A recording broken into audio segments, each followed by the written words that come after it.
Welcome to the Fantasy Football Prophet Podcast, hosted by Craig Phillips and Jeff Torrey. Visit us at fantasyfootballprophet.com. And now your hosts, Craig and Jeff.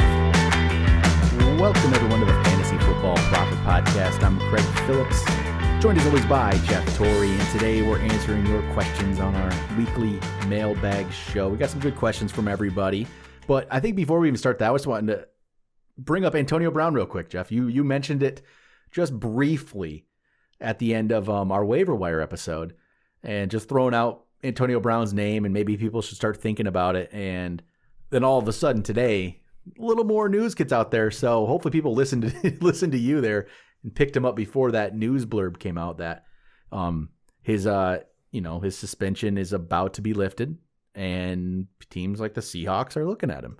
Which, I mean, I don't know if he gets signed, I don't know what he will be, but I feel like you have to take that chance, don't you? Oh, without a doubt. I mean, we saw it even when he was at his craziest, when he played for the Patriots for only one game, 2 games, whatever it was, but he looked good, like immediately inserted into their lineup. And I think that was what he's going to be for any other team that decides to pick him up, right? And it's going to be a contender, which obviously means that usually you have a good offense or a relatively good offense with a relatively good quarterback. So there shouldn't be anything like, hey, he's not going to be thrown on Miami and have to worry about like, oh, it's Tua good, something of that nature. And but yeah, I laughed because I thought maybe this would wait a little bit longer. I'm glad I said it before, right. But hey, I mean, you still have 2 weeks before his it's lifted or could possibly be lifted. It's a very good sign that the Seahawks still are, looking at him. I wasn't sure because I heard a lot of this, and this was a while back, but with DK doing so well and they're really flying high, do they really want to throw someone like Antonio Brown, a possible, distraction onto their team? But the big news for me, because I kind of knew, I've heard the Seahawks name. He said, and was it Schefter? Yeah. He said that they're not alone. There's other teams actually looking at him as well, and you start wondering who could that be. And I don't know, but I did hear a few names of different landing spots, and I want to get your opinion of if he comes back, we think he's going to be good right away, but where do you think would be the best landing spot for him? And you can say anyone you want, but I have heard, obviously, Seahawks. I heard Baltimore. I heard what were some of the other ones? Oh, Green Bay. And then I cannot remember. There was one more on there, but I can't recall it at the moment. And I think all those options actually sound very good for him. Like, those are good quarterbacks, right? The Baltimore thing, they could really use a player like Antonio Brown. They could use that number one receiver. They don't have that. I mean, with Seattle, obviously, he'd be contending with Lockett and DK Metcalf. For Seattle in general, that's a good move to get Antonio Brown. I don't like it as a DK Metcalf owner, but I don't even know actually will it affect it or not. I don't know. It's hard to say. I think it would affect Lockett more. Yeah.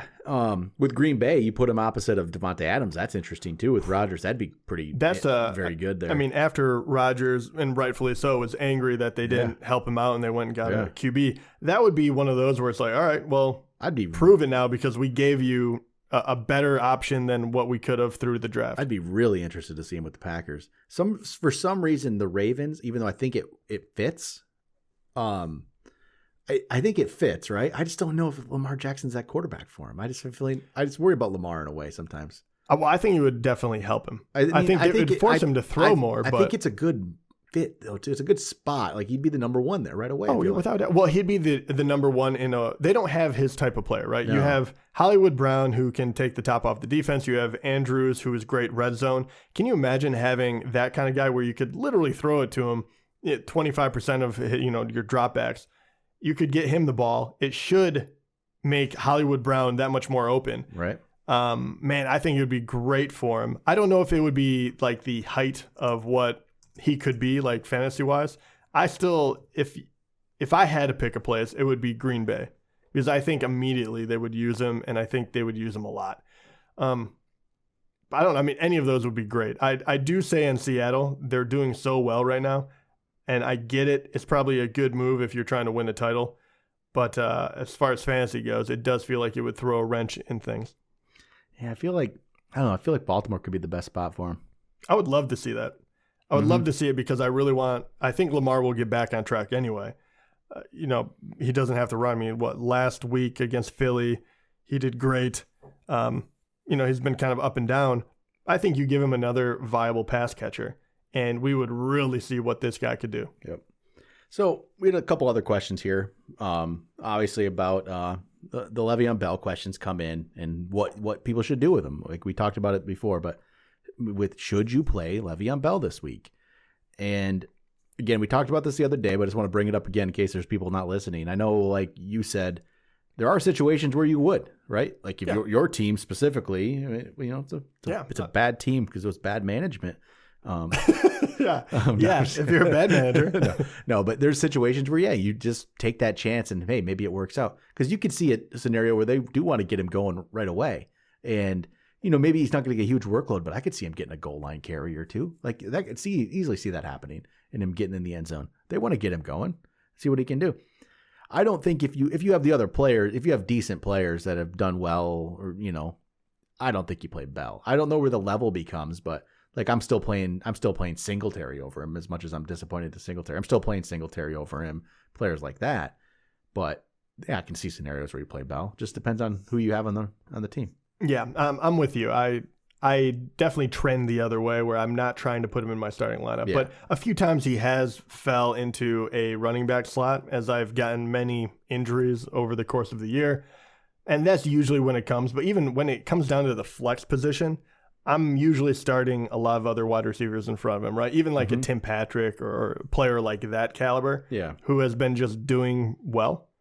I'm much more likely to believe that they're going to catch 80 yards and have a legit shot at a touchdown that outranks what I'm assuming Le'Veon will do because Allaire's still there. Think about a player like this one. So would you play Le'Veon Bell or would you play Phillip Lindsay, who looks like he'll have Melvin Gordon back? So would you go Lindsay or would you go Bell? I think that's that's kind of the level. That's an interesting one right there. I think, and they're playing in like that. That's actually the matchup. It's Denver, Kansas City. That's in that I feel is kind of the level. I think that's actually tough. I think I might lean Lindsay yet on that one, but slightly. That might be right where Bell goes for me in the ranks. I haven't really finalized ranks yet. He's around that level, I think. Yeah, I was going to say that was a very close one for me. And the other thing that you do have to take into account, even though I know Le'Veon could be a pass catcher, so it definitely puts a wrinkle in that. Denver has been very, very good against the run, which is another knock again. If it was a team where I think they were going to blow them out and, hey, in the second half, we're going to see what Le'Veon has, I would be much more inclined to start him. Even though I think that, that Mahomes and the Chiefs will win, I don't necessarily think it's going to be a trouncing by the third quarter. Yeah. So I don't know. I think I'm with you. I think maybe I'd have to get back to you on that one, but I think I would lean towards Lindsay. What about like J.D. McKissick, who's been getting more work for Washington?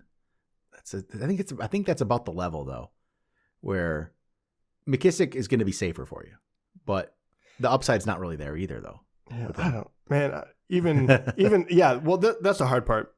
I have a hard time. Phillip Lindsay, you don't really know because he's had one game back with Melvin Gordon, and this is the tricky part. I don't know how they're going to use them both. Much like I don't know how they're going to use Le'Veon with both, but at least Lindsay knows the offense, and it's tough. That was a tough one. That was a very good comparison. So some other questions here. Another player I want to bring up before we get to all the questions. We did a couple things in general about Deandre Swift, and what do you do with Deandre Swift going forward? Is this something? Is what we saw in week 6 what to expect? And I was reading this article from I think it was Detroit Free Press, and Darren Bevel, the offensive coordinator, was kind of explaining how they do things. And Adrian Peterson's the starter, and then they have different plays for different players. And Carry-on's kind of the third down back. And I'm just reading this, and I'm like, they're not gonna go to Swift fully. It's not gonna happen. So Swift is good, and I want to say they will be smart enough to realize he's good and to have the back. But I will tell you, I think Matt Patricia feels like he's the smartest guy in the room always. And if everyone else tells you play Deandre Swift, I just have a feeling he's going to be like, no, you know what? I know better. Let's play Adrian Peterson yet. let's play carry on this week. I don't trust in Matt Patricia to do the right thing and play the right player, especially when the Lions aren't that good. Play the young guy. See what you have. What's Adrian Peterson doing for you? I like Adrian Peterson. It's great that he's still playing at this age, but what is he doing for the Lions right now? How is he actually making them better than Deandre Swift's going to make them? I don't know how he is, and I don't even care because are the Lions going to win this year? Are they winning the Super Bowl this year? So I mean, they have a shot. I guess. Yeah, I can. I just don't trust. I don't trust the Lions to do what I think they should do and play Swift.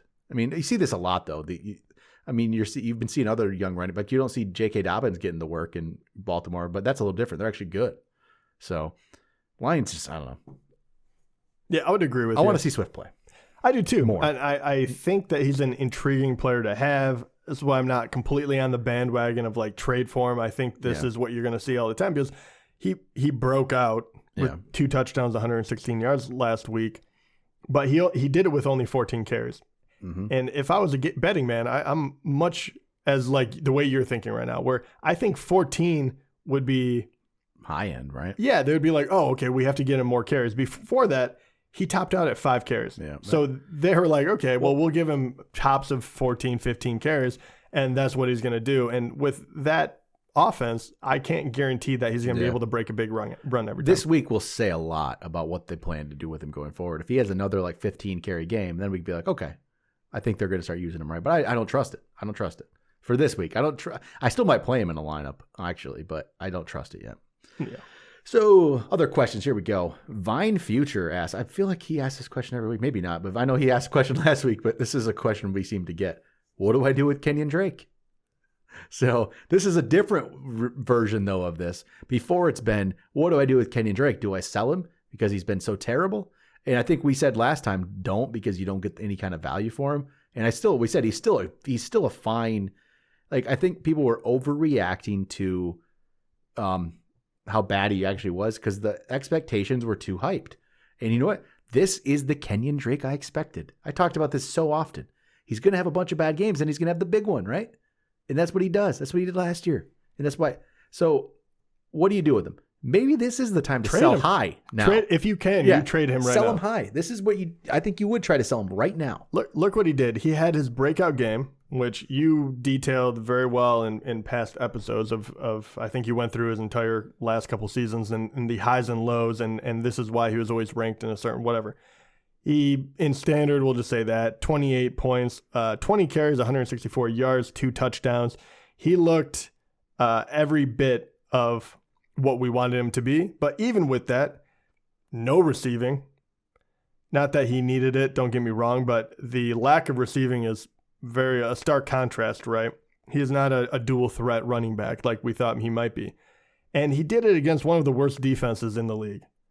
He did it against Dallas. Everyone's ripping up Dallas. So, hey, he got another 20 carries. That's about par, though. They are giving him enough carries. There's no doubt about that. But this is the first time he went over 86 yards. I mean, he doubled it. I mean, he just crushed it. He only had 2 touchdowns in the season before this. So I am completely on board with, hey, his numbers are going to look better than he's playing week in, week out. And if you can get rid of him for some value, someone that's more consistent or whatever it may be, he is not the guy I want to take me into the playoffs. Yep. Maybe he'll have a big game in the playoffs, maybe, but it's very unlikely. Especially when you look down there and, you do have Giants week 14, but, the Rams, Giants, Philly, and then San Fran, if you did make it into the finals or whatever. I don't like that. And even worse, going down the stretch when you need to win, it would be Buffalo, Seattle, New England. I don't like any of that. Yep. No, I agree. Waivers just cleared in our main league, Jeff. Antonio Brown went for $31. 31 out of our budget there. $31. That's a lot of money for Antonio Brown. Not a lot of people left on that waiver. True. I got J.D. McKissick. So. Yeah, there you go. Yeah, whatever. All right, next question comes from Patrick Kelly. It says, what are your thoughts on Cooper Kupp and Chris Godwin going forward? I think they're both still good. I think Godwin will get healthy and he's going to be wide receiver 1, and I think Kupp's a wide receiver 2. I think they're pretty much. I don't think my opinion really hasn't changed on them from preseason. I think Godwin's just been hurt, and Cooper Kupp's about what I expected. Right? I don't know. I don't know if you have any different thoughts on that, but that's where I'm at. Yeah, I agree with you on Godwin wholeheartedly. I think he's a wide receiver 1 when he gets fully healthy. I don't know if he's quite there yet. And Evans is banged up, so he's going to have to act as the like guaranteed wide receiver 1, which will be good for him in the coming weeks. Kupp has been a little more disappointing to me than I really thought he was going to be. Is he, can you get rid of him? Can you get the value for him? He's going to be up and down, as we saw last week, against good defenses versus bad. But that whole offense is very tough to figure out, and I think that is more of the problem rather than the talent level of Kupp. Hey, if people really like him and I could trade him for other players, I would be open to it. But I would say he's probably more of a high-end wide receiver 3 for me. But yeah, that's kind of where I land with him. All right. Well, I lost my last question here. Oh, as Dylan was asking, can you make a post about droppable players? Hey, I'll do you one better. We're going to do an episode on it actually tomorrow. So listen for that. Kyle asked, do I trade Le'Veon Bell and Terry McLaurin for Kenyan Drake? No, I don't think I'd do it. No, I probably won't do it either. I don't want to do it because I'm still curious what Bell is, and I like McLaurin, so I don't think I can do that. All right, got a flex question. Pick 2: Tyler Boyd, David Montgomery, Antonio Gibson, Travis Fulgham, Deontay Johnson. Boyd, Montgomery, Gibson, Fulgham, Johnson. Wow. What do I do here? I think you know what? I think I don't like this. I think you have to put David Montgomery. I mean, I don't love that, but I think you have to do that, right? Yeah. I mean, I think for me, it's probably Montgomery and Gibson. Depends. I mean, I guess Fulgham, I'm not fully sold on him yet. I know. I'm just not sold. I'm not sold yet. He has looked really good the last 3 games. So that's the options for me. It's Montgomery and Gibson or Montgomery and Fulgham. That's where I'm at. Yeah, Gibson is really worrying me of late. Where's your mind on him rest of the year, right? Because I just think he's playing Dallas. Really Dallas has been so bad. So I think I just like the matchup, right? Good point. I didn't even see that one. Yeah, you're absolutely right. He does have the great matchup. The last 2 weeks, it kind of worried me. Just playing against Dallas, I think I'm going to go with him. Yeah, this week. I'm with you on that one. All right, Stalker Mike. This is a big freaking trade here. What the heck? All right, This is the trade. Would you trade Devontae Adams, Joe Mixon, and Kenyan Drake for Christian McCaffrey, Allen Robinson, David Montgomery? No, can't do that. Devontae Adams, Joe Mixon, Kenyan Drake. Get McCaffrey just because we don't know today. When's McCaffrey going to play? McCaffrey, Robinson, Montgomery. I have a hard time with that just because of the McCaffrey injury. Unless it depends on record too, right? And what other wide receiver you have, because Devontae Adams is a big time receiver to get rid of, to go from Adams to Allen Robinson to be your new number one. It's tough. Ooh, that is tough. It's just the injury. The injury is why you. I get that. The injury does worry me, right? And it does completely, if you need the next 2-3 weeks, if you have to be winning right away, just talent alone, I actually take the trade. Yeah, you do? Yeah. The injury does scare me a bit, though. I can totally kind of back you on your idea of that's a lot of swinging the balance if he has a setback. Screw yourself big time. Yep. All right. Next question, another flex. Jay Spoon asks, should I start Allen Robinson, Terry McLaurin, or James Robinson at flex? I think I'm going to go James Robinson, actually. I would go the same. Yep. Should I trade Odell Beckham for DJ Chark? Oh, that's interesting. No, I don't think I'd do it. I think they're too similar. I'm not the biggest, I'm not in love with DJ Chark. I'm going to keep Beckham. Yeah, I'm keeping Beckham. Yeah. I want to give this one a real opportunity because I always lean Beckham. I know the name alone kind of keeps you there. And Chark, the problem is Chark is trending in the wrong direction. Well, so is Beckham. but man, that is I keep Beckham, but that's a very close one. I think Beckham has more ability to be traded in a couple of weeks if you still want to. Brother Coffee Bean asks, who should be my long-term flex or RB3? So he has Aaron Jones as 1 and Chris Carson as 2. Solid. So out of these 4 players, who do you think he should try to be plugging in every week? Antonio Gibson, Leonard Fournette, Jerick McKinnon, David Montgomery. So it becomes Gibson and Montgomery, and I think you go Montgomery. Yeah, I would go Montgomery. It's just the safest option there. He is as much as I've